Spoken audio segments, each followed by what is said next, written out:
Hi, it's Mike here again. I'm doing the E3 conferences. Hopefully you watched my Microsoft one. And now we're going to cover Sony. And Sony started off with The Last Guardian.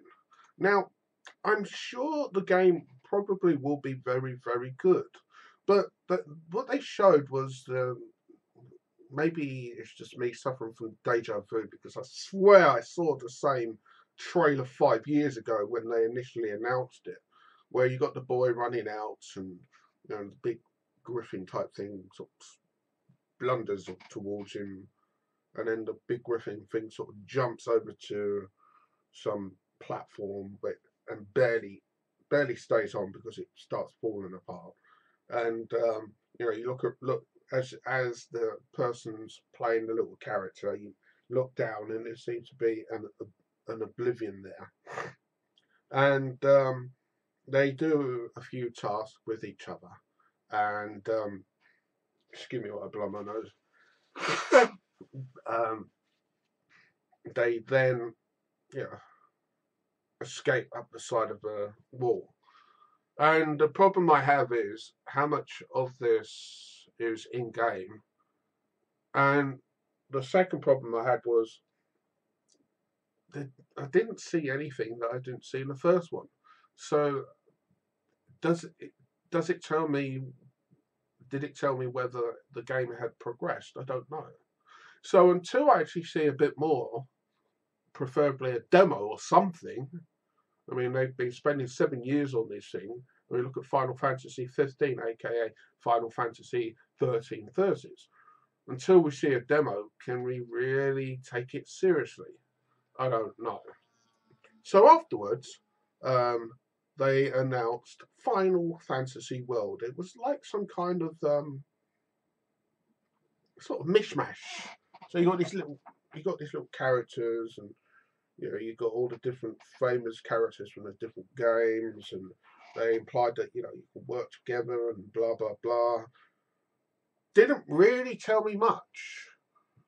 Didn't say what it was on, and if it did, I didn't notice. But then afterwards, they then blew the crowd with a Final Fantasy VII remake. And I'm just reading from my credits. It includes credits for, bear with me, Yoshinori Kitase as the producer, oh dear, Kazuji Nojima, which was the scene designer from the original Final Fantasy VII game, and Tetsuya Nomura as the director. So they got the director and scene designers from the original Final Fantasy game. But unfortunately, I think it was too early. And I'll explain why. They showed some very nice sequences from what looked like someone taking the Final Fantasy VII Advent Children movie and chopped it up. And they put this trailer saying coming soon. Well, taking into account how long The Last Guardian has taken and Final Fantasy 13 versus aka 15, I don't think we will see this game for a while, because if they really were working on this game with a big budget, you would have thought they would have waited till at least they had some kind of gameplay footage. It seems to me it was more like a teaser. It's like, yeah, we're working on this game. That's nice. When's it coming out? Oh, I don't know. Whenever, maybe 3 years, 4 years, who knows? Maybe next year, we don't know. So anyway, that was that. Then the next thing I remember, they brought the dude who made Shenmue, what's his name, Suzuki, and he announced that there would be a Shenmue 3 Kickstarter, and the target was $2 million. And the implication was, if they reached the target, that Sony would help them out and fund the rest of the project. So Shenmue 3 will be a PlayStation 4 exclusive if Sony are backing them with money. So after that, there was something called Horizon Zero Dawn. Kind of reminded me of sort of Uncharted, but it was in a post-apocalyptic well, not post-apocalyptic. It was in the future where society had disappeared, and so all the buildings are covered with trees and have fallen into decay. And for some reason, there's all these weird robot type things marching around. And they showed this woman, and she's fighting this robot, and some big, what would you call it? Stegosaurus type dinosaur thing comes along, and you have this epic battle. So it might be interesting to find out, well, why are there robots around? I mean, the robots don't generally evolve, so how did it happen? So it could be interesting, in my opinion. Then we had a new Hitman game. So it's the Hitman, if you like the Hitman. Street Fighter 5. Yes, sir. You can get early access to it, the beta, and it's going to be exclusive. Then we had No Man's Sky, still really colourful, whatever. An artistic fever dream, which is some kind of weird thing where you can create things using, well, you can basically create a dream and use bits of other dreams. An expansion for Destiny. I haven't played Destiny because it's online only. But if that's your cup of tea, give it a go. Sony's internet TV station expands, and so they added all these extra services. Project Morpheus will do something, i.e., apparently there's lots and lots of games being designed for it, and Uncharted 4. Overall, okay.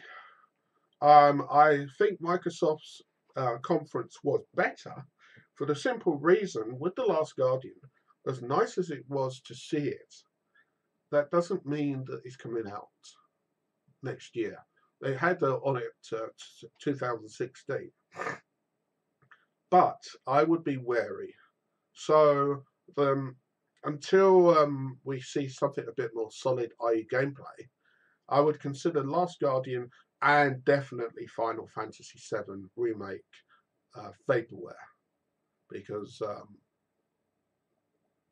they've taken so long that until I see it with my own eyes, I will just take it as being something they want to do. But overall, pretty good. I mean, they had the Call of Duty Black Ops 3 and they announced, exclusive maps. And I don't really care. And they had a few others, same as Microsoft as well. Exclusive betas, exclusive maps. If it's not part of the full game, I'm not going to play it. And I certainly am not going to buy it extra. Or I'm not going to buy PlayStation 4 version just because it's there. And then they had, and I almost pissed myself laughing when I saw this. In Disney Infinity 3.0 with Star Wars characters. And they got all these little characters. Bear with me. A bit like this sort of thing. Those sort of things. So they had these little characters, and they were saying, "Oh, there are certain Star Wars, I can't remember the name, characters that are exclusive on PlayStation 4, and you can only use them on the PlayStation 4 version." That's nice. So if you like Disney Infinity, give it a try.